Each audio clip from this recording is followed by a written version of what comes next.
شب معراج یعنی آسمانوں کا سفر۔ آپ رسول اللہ صلی اللہ علیہ وسلم نے شب معراج کا سفر کیا۔ شب معراج کے تعلق سے آپ رسول اللہ صلی اللہ علیہ وسلم فرماتے ہیں کہ میں ایک رات سویا ہوا تھا اور اچانک گھر کی چھت پھٹ گئی اور جبرائیل علیہ السلام اور ایک روایت کے مطابق اور فرشتے بھی آئے اور مجھے سلام کیا اور میرا سینہ چاک کیا اور میرے سینے سے سب اعضاء نکالے گئے اور ایک تشت تھا، اس میں ایک روایت کے مطابق آب زمزم تھا، اس میں میرے سینے سے نکالے گئے اعضاء کو دھویا۔ آپ رسول اللہ صلی اللہ علیہ وسلم فرماتے ہیں کہ جبرائیل علیہ السلام آسمانوں پر سے چاندی کا پیالہ لائے تھے اور جبرائیل علیہ السلام نے اس کو میرے سینے کے اندر رکھ دیا اور جبرائیل علیہ السلام نے فرمایا کہ یہ ایمان ہے، مطلب آپ رسول اللہ صلی اللہ علیہ وسلم کے سینے کو ایمان سے بھر دیا گیا، کیونکہ آپ ایک بہت بڑی اللہ کی نشانی دیکھنے جانے والے تھے۔ پھر آپ صلی اللہ علیہ وسلم فرماتے ہیں کہ جبرائیل علیہ السلام اپنے ساتھ ایک جانور لائے تھے جس کا قد کھچر سے تھوڑا چھوٹا اور گدھے سے تھوڑا بڑا تھا، جس کو جبرائیل علیہ السلام براق کہتے تھے، اور مجھے اس پر سوار کیا گیا۔ براق بجلی کی رفتار سے دوڑتا تھا۔ اس کی یہ خصوصیت تھی کہ اس کا دوسرا قدم وہاں پڑتا جہاں انسان کی نگاہ جاتی۔ آپ رسول اللہ صلی اللہ علیہ وسلم فرماتے ہیں کہ مجھے براق پر سوار کیا گیا اور مجھے مسجد حرام سے مسجد اقصیٰ پہنچا دیا گیا، اور جب میں مسجد اقصیٰ پہنچ گیا تب میں نے براق کو اسی جگہ باندھ دیا جہاں پر تم اپنے گھوڑے باندھتے ہو جب تم مسجد اقصیٰ جاتے ہو۔ اور نبی فرماتے ہیں کہ مسجد الاقصیٰ کے اندر تمام انبیاء آئے اور میں نے تمام انبیاءوں کو نماز پڑھائی۔ اس کے بعد آپ فرماتے ہیں کہ جبرائیل مجھے ساتھ لے کر چلے اور وہاں سے آسمانی سفر شروع ہوا جسے معراج کہتے ہیں، اور پہلے آسمان پہ میں، جبرائیل اور دیگر فرشتے پہنچے اور جبرائیل علیہ السلام نے دستک دی۔ پھر فرشتوں نے پوچھا کون ہے؟ تو انہوں نے کہا جبرائیل۔ فرشتوں نے دیکھا تو پوچھا کہ ساتھ کون ہے؟ تو کہا محمد صلی اللہ علیہ وسلم۔ پوچھا گیا کیا اجازت ہے؟ تو جبرائیل علیہ السلام نے کہا ہاں اجازت ہے۔ تو پھر دروازہ کھولا گیا پہلے آسمان کا، اور پورے 7 آسمانوں تک یہی معاملہ ہوتا رہا۔ دروازہ کھولا گیا، فرشتوں نے سلام کیا تو آپ نے سلام کا جواب دیا۔ آپ آگے بڑھے تو ایک بزرگوار شخصیت اس آسمان پر بیٹھی تھی۔ آپ نے دیکھا تو پوچھا ہے جبرائیل یہ بزرگ شخصیت کون ہے؟ تو جبرائیل علیہ السلام نے جواب دیا کہ اے صلی اللہ علیہ وسلم، یہ آپ کے اور انسانیت کے باپ آدم علیہ السلام ہیں۔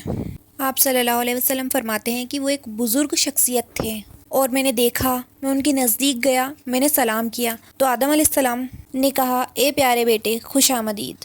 اس کے بعد آپ صلی اللہ علیہ وسلم فرماتے ہیں میں نے آدم علیہ السلام کو دیکھا کہ وہ جب اپنے سیدھے ہاتھ کی طرف دیکھتے ہیں تو خوش ہوتے ہیں اور الٹے ہاتھ کی طرف دیکھتے ہیں تو رنجیدہ ہو جاتے ہیں۔ تو میں نے اس کی وجہ جبرائیل علیہ السلام سے پوچھی تو انہوں نے کہا کہ اے محمد صلی اللہ علیہ وسلم، جب آدم علیہ السلام اپنے سیدھے ہاتھ کی طرف دیکھتے ہیں تو انہیں وہ ان کی اولادیں دکھائی جاتی ہیں جو جنت میں جانے والی ہیں، تو دیکھ کر آپ خوش ہو جاتے ہیں، اور اسی طرح وہ جب اپنے الٹے ہاتھ کی طرف دیکھتے ہیں تو انہیں انہی کی اولادیں دکھائی جاتی ہیں جو آخرت میں جہنم میں جانے والے ہیں، تو ان کو دیکھ کر وہ غمزدہ ہو جاتے ہیں۔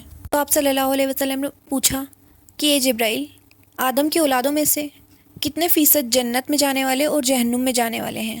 تو کہا ہر 1000 میں سے ایک جنتی ہے اور 999 جہنم میں جانے والے ہیں۔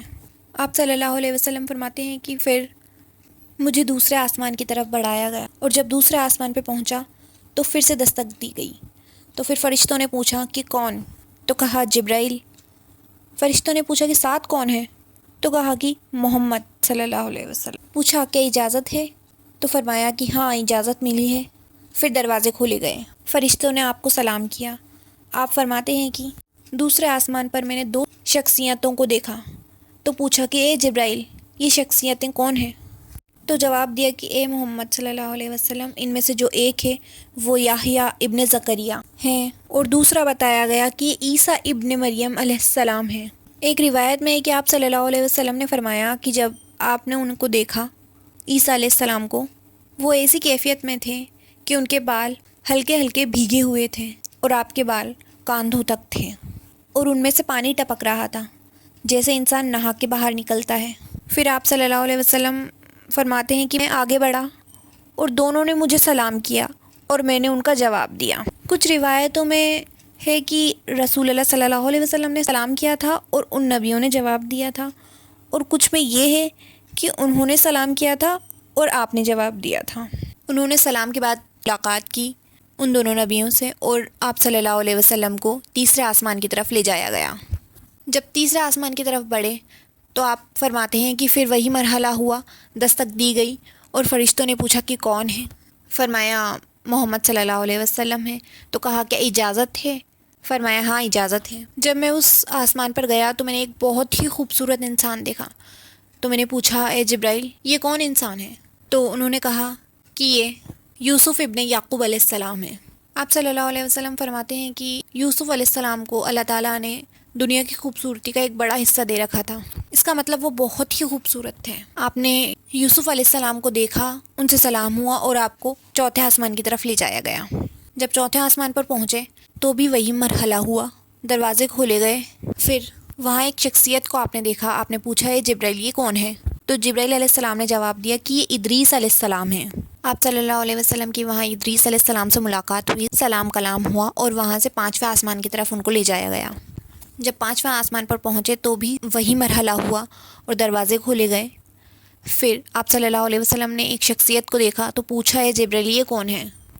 تو انہوں نے کہا کہ یہ ہارون ابن عمران علیہ السلام ہیں، وہ موسیٰ علیہ السلام کے بڑے بھائی تھے۔ آپ نے ان سے ملاقات کی، سلام کلام ہوا اور وہاں سے ان کو چھٹے آسمان کی طرف لے جایا گیا۔ چھٹے آسمان پر دستک دی، وہی مرحلہ ہوا، دروازے کھولے گئے۔ وہاں آپ صلی اللہ علیہ وسلم نے ایک شخص کو دیکھا جو نماز میں مشغول تھے۔ آپ نے پوچھا اے جبرائیل یہ کون ہے؟ تو کہا موسیٰ ابن عمران علیہ السلام، موسیٰ علیہ السلام۔ آپ نے سلام کلام کیا اور موسیٰ علیہ السلام نے سفر میں آنے کی وجہ پوچھی کہ اے محمد صلی اللہ علیہ وسلم یہاں کیوں آئے ہو؟ تو بتایا گیا کہ بس لایا گیا۔ موسیٰ علیہ السلام نے کہا کہ جب تمہیں آسمان کے سفر پہ لایا گیا ہے تو کوئی خاص وجہ تو ضرور رہی ہوگی، جب واپس آؤ تو ضرور بتانا کہ کیا وجہ رہی تمہیں بلانے کی۔ اس کے بعد آپ صلی اللہ علیہ وسلم وہاں سے نکلے اور ساتویں آسمان تک پہنچے، وہی مرحلہ ہوا، دروازے کھولے گئے۔ آپ صلی اللہ علیہ وسلم کہتے ہیں کہ میں نے وہاں ایک بزرگوار شخصیت کو دیکھا تو پوچھا کہ اے جبرائیل یہ کون ہے؟ تو کہا کہ اے محمد صلی اللہ علیہ وسلم کی یہ آپ کے والد ابراہیم علیہ السلام ہے۔ آپ نے ان سے ملاقات کی، بات چیت کی، سلام کلام ہوا اور ابراہیم علیہ السلام نے ان کا استقبال کیا۔ ایک روایت میں آتا ہے کہ ابراہیم علیہ السلام جب آپ صلی اللہ علیہ وسلم سے ملے تو وہ بیٹھے ہوئے تھے، اور جس جگہ ابراہیم علیہ السلام ساتویں آسمان پر رہتے ہیں وہاں ایک بیت المعمور بھی ہے۔ بیت المعمور دنیا کے کعبہ کے جسٹ اوپر ہے، ساتویں آسمان پر، اور 70,000 فرشتے اس کا طواف کرتے ہیں۔ جن فرشتوں نے اس کا ایک بار طواف کر لیا ان کی دوبارہ قیامت تک باری نہیں آئے گی۔ ایک وقت میں 70,000 فرشتے اس کا طواف کرتے ہیں۔ بیت المعمور کعبہ کی جسٹ اوپر ساتویں آسمان پر ہے۔ اس کے بعد آپ صلی اللہ علیہ وسلم وہاں سے آگے بڑھے اور ایک مقام تک گئے جس کا نام ہے سدرۃ المنتہا۔ وہاں جا کر جبرائیل علیہ السلام نے کہا کہ اے محمد صلی اللہ علیہ وسلم کہ میں اس کے آگے نہیں بڑھ سکتا ہوں، یہ ہی میری آخری حد ہے۔ جبرائیل علیہ السلام جو کہ فرشتوں کے سردار ہیں وہ بھی سدرۃ المنتہا کے آگے نہیں جا سکتے ہیں۔ آپ صلی اللہ علیہ وسلم فرماتے ہیں کہ وہاں ایک جھاڑ تھا، سدر یعنی کہ جھاڑ تھا، اور اس جھاڑ کے پتے ایسے تھے جیسے کہ ہاتھیوں کے کان ہوں، یعنی کہ بہت بڑے بڑے تھے، اور وہ جھاڑ بھی بہت بڑا تھا جس کی کوئی انتہا نہیں تھی۔ کچھ روایتوں میں آتا ہے کہ اس کا ایک پتا اتنا بڑا تھا کہ 700 سال تک بھی ایک گھوڑا تیز رفتار تک بھاگتا رہے تو بھی اس کو پورا نہیں کر سکتا۔ آپ صلی اللہ علیہ وسلم فرماتے ہیں کہ میں وہاں سدرۃ المنتہا سے آگے گیا اور پھر اپنے رب سے میں نے بات چیت کی۔ آپ صلی اللہ علیہ وسلم نے اللہ کو وہاں نہیں دیکھا۔ عائشہ رضی اللہ تعالیٰ عنہ کی واضح حدیث ہے کہ جس نے یہ کہا کہ نبی اکرم صلی اللہ علیہ وسلم نے اللہ کو دیکھا ہے تو اس نے جھوٹ کہا ہے، اس لیے کہ اگر وہ اللہ کو دیکھتے تو اپنی بیوی کو تو ضرور بتاتے آ کر، لیکن آپ نے کبھی بھی اللہ رب العزت کو نہیں دیکھا۔ اب رسول اللہ صلی اللہ علیہ وسلم نے معراج کے سفر میں جبرائیل علیہ السلام کو اپنی حقیقی شکل میں دیکھا۔ جب وہ دنیا میں آتے تھے جبرائیل علیہ السلام تو اپنی حقیقی شکل میں نہیں آتے تھے، اور آپ وہاں پر اللہ سے 1 یا 2 کمان کی دوری پر تھے، لیکن یہ کمان دنیا کی کمان کے برابر نہیں ہے، کیونکہ یہ غیب کا معاملہ ہے تو اس کمان کا پورا میجرمنٹ بتایا نہیں جا سکتا ہے۔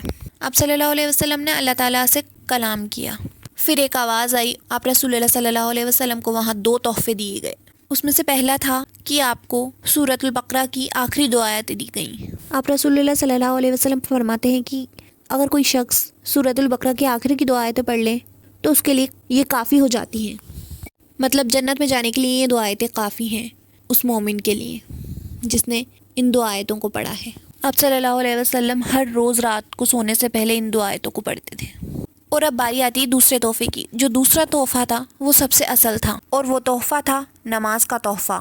اللہ تعالیٰ نے فرمایا، اے صلی اللہ علیہ وسلم، آپ کی امت کے لیے 50 وقت کی نماز فرض کی گئی ہے۔ نبی کریم صلی اللہ علیہ وسلم خوش ہوئے۔ ایک روایت میں آتا ہے کہ یہاں یا اس سے پہلے، یعنی کہ مسجد اقصیٰ میں یا پھر آسمانوں پر یہ واقعہ ہوا کہ جبرائیل علیہ السلام آپ کے پاس ایک تش لے کر آئے، یعنی کہ ایک ٹرے لے کر آئے، اور اس میں 2 پیالے رکھے ہوئے تھے، ایک میں شراب تھی اور دوسرے میں دودھ تھا۔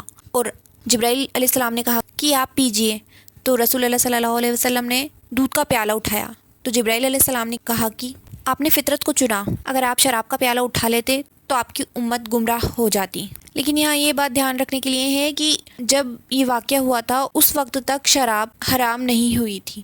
یہ واقعہ شراب کے حرام ہونے سے پہلے کا ہے، اس واقعے کے بعد شراب حرام ہوئی ہے۔ اب واپس آتے ہیں اپنے سفر پر، جب اللہ تعالیٰ رسول اللہ صلی اللہ علیہ وسلم سے کلام کر رہے تھے اور ان کو 50 وقت کی نمازیں فرض کر دی گئی تھیں، تو آپ صلی اللہ علیہ وسلم خوش ہوئے تھے اور وہاں سے واپس لوٹنے لگے۔ تو واپس لوٹتے وقت وہ جب 6 آسمان پر پہنچے تو وہاں موسیٰ علیہ السلام نے ان سے پوچھا کہ اے رسول اللہ صلی اللہ علیہ وسلم کیا ملا؟ تو کہا کہ اللہ تعالیٰ نے میری امت پر 50 وقت کی نمازیں فرض کی ہیں۔ موسیٰ علیہ السلام نے کہا کہ دیکھو، میں بھی امت کا نبی رہ چکا ہوں، میری امت کو اس سے کم ملا تھا، تمہاری امت اس کو پورا نہیں کر پائے گی، اللہ سے جا کر تخفیف کی گزارش کرو۔ آپ صلی اللہ علیہ وسلم فرماتے ہیں کہ میں پھر لوٹا، یعنی کہ 6 آسمان سے 7ویں آسمان، پھر سدرۃ المنتہا اور اس کے آگے گیا، اور اللہ تعالیٰ گزارش کی کہ اللہ کچھ تخفیف کی جائے۔ ایک روایت کے مطابق 5 5 5 کر کے نمازوں کو کم کیا گیا، اور ایک روایت کے مطابق 10 10 10 کر کے کم کیا گیا۔ اور جب 10 ہو گئی نمازیں تو موسیٰ علیہ السلام نے کہا کہ اے رسول اللہ صلی اللہ علیہ وسلم، میری امت کو اس سے بھی کم تھا، تم اور تخفیف کی گزارش کرو۔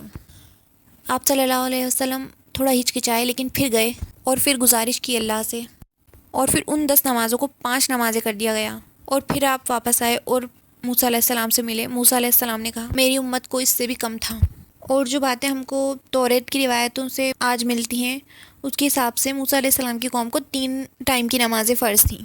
موسیٰ علیہ السلام نے کہا کہ میری امت کو اس سے بھی کم تھا، تو آپ صلی اللہ علیہ وسلم نے فرمایا کہ اے موسیٰ، مجھے بہت شرم آتی ہے، میں بہت بار لوٹ چکا ہوں۔ اس کے بعد آپ نے طے کر لیا کہ میں اب واپس نہیں جاؤں گا۔ تو ایک آواز آئی کہ اے محمد صلی اللہ علیہ وسلم، آپ کی امت کے لیے میں نے ہر عمل کو 10 گنا بڑھا دیا ہے۔ اس کا مطلب جو تمہاری امت میں سے 5 وقت کی نماز پڑھ لے گا اسے 50 وقت کی نماز پڑھنے کا ثواب مل جائے گا۔ اسی لیے آپ صلی اللہ علیہ وسلم نے فرمایا کہ جو رمضان کے روزے رکھ لے اور اس کے بعد شوال کے 6 روزے رکھیں، چاہے ایک ساتھ رکھے یا توڑ توڑ کر رکھیں، اسے سال بھر کے روزوں کا ثواب ملے گا۔ اور علماء لکھتے ہیں کہ یہ ہر کام کے لیے ہیں، مطلب اللہ تعالیٰ ہر ایک مسلمان کو اس کی ایک نیکی کے لیے اس کے بدلے 10 نیکیوں کا ثواب دے گا، اس کی نیت کے خالص ہونے پر۔ آپ صلی اللہ علیہ وسلم وہاں سے نکلتے ہیں اور واپس آ جاتے ہیں۔ آپ صلی اللہ علیہ وسلم فرماتے ہیں کہ اس دوران آسمانوں کی سیر کرانے کے بعد اسی رات مجھے جنت اور جہنم کی بھی سیر کرائی گئی۔ آپ نے فرمایا کہ میں ایک جنت کے پاس سے گزرا، اور اس جنت کے پاس ایک جھیل تھی، اور اس جھیل کے اندر ایک حور بیٹھی تھی، اور اس حور پر جب میری نظر گئی تو اس کی پنڈلی کے اندر ہڈی کے اندر گودا، اور گودے کے اندر جو نسیں ہوتی ہیں وہ بھی دکھائی دے رہی تھیں، مطلب وہ پوری ٹرانسپیرنٹ تھی۔ پھر میں نے پوچھا اے جبرائیل، یہ کون ہے؟ تو جبرائیل علیہ السلام نے کہا کہ اللہ کے رسول، یہ حور ہے۔ آپ نے پوچھا کہ یہ جنت کس کی ہے؟ تو جبرائیل علیہ السلام نے کہا کہ یہ عمر ابن خطاب کی جنت ہے۔ پھر آپ صلی اللہ علیہ وسلم نے فوراً اس حور سے چہرہ پھیر لیا اور آگے چلے گئے۔ آپ صلی اللہ علیہ وسلم فرماتے ہیں کہ مجھے جہنم بھی دکھائی گئی۔ ایک شخص تھا جو زیادہ ہنستا نہیں تھا۔ آپ نے پوچھا کہ اے جبرائیل، یہ کون ہے؟ تو انہوں نے کہا کہ یہ جہنم کا داروغہ ہے، جہنم کو دہکانا، سلگانا، لوگوں کو ڈالنا اس کی ذمہ داری ہے۔ آپ صلی اللہ علیہ وسلم نے فرمایا کہ جہنم کی آگ دنیا کی آگ کے مقابلے 70 گنا زیادہ ہے۔ اس کے بعد آپ فرماتے ہیں کہ میں نے جہنم کے داروغہ سے ملاقات کی۔ ایک روایت میں آیا ہے کہ میں نے کچھ لوگوں کو دیکھا، ان کے ناخن پیتل یا تانبے کے تھے اور وہ اپنے چہروں اور پورے جسم کو نوچ رہے تھے۔ میں نے پوچھا، اے جبرائیل، یہ کون لوگ ہیں؟ تو انہوں نے کہا کہ محمد صلی اللہ علیہ وسلم، یہ آپ کی قوم کے وہ لوگ ہیں جو غیبتیں کیا کرتے تھے۔ اس کے بعد آپ وہاں سے نکلے اور پورا سفر طے کر کے نیچے اترے۔ اس کے بعد آپ فرماتے ہیں کہ میں جب واپس آنے لگا تو ایک قافلہ میں نے دیکھا، جو قافلہ مکہ کی طرف آ رہا تھا۔ اس قافلے کا ایک اونٹ بچھڑ گیا تھا۔ اس اونٹ کو میں نے دیکھا تھا، لوگ اس کو ڈھونڈ رہے تھے۔ اس کے بعد میں مکہ واپس پہنچا دیا گیا۔ جب صبح ہوئی تو آپ صلی اللہ علیہ وسلم نے مشرکین مکہ کو کہا کہ کل رات میں بیت المقدس سے آسمانوں کا سفر کر کے آیا ہوں۔ تو مشرکین نے ہنسا اور ہنستے ہنستے ایک مشرکین نے ابو بکر صدیقی کو جا کر کہا، ابو بکر، تیرا ساتھی کیا کہہ رہا ہے؟ تو ابو بکر صدیقی نے کہا کہ کیا واقعی میں صلی اللہ علیہ وسلم ایسا کہتے ہیں؟ تو کہا ہاں۔ تو انہوں نے کہا کہ اگر انہوں نے ایسا کہا ہے تو سچ کہا ہے۔ اور اسی وقت اللہ کے رسول صلی اللہ علیہ وسلم نے ان کو لقب دیا صدیق، یعنی کہ سچ کی تصدیق کرنے والا۔ پھر اس کے بعد مشرکین نے کافی سوال و جواب رسول اللہ صلی اللہ علیہ وسلم سے کیے، لیکن پھر بھی وہ اس بات پر ایمان نہیں لائے۔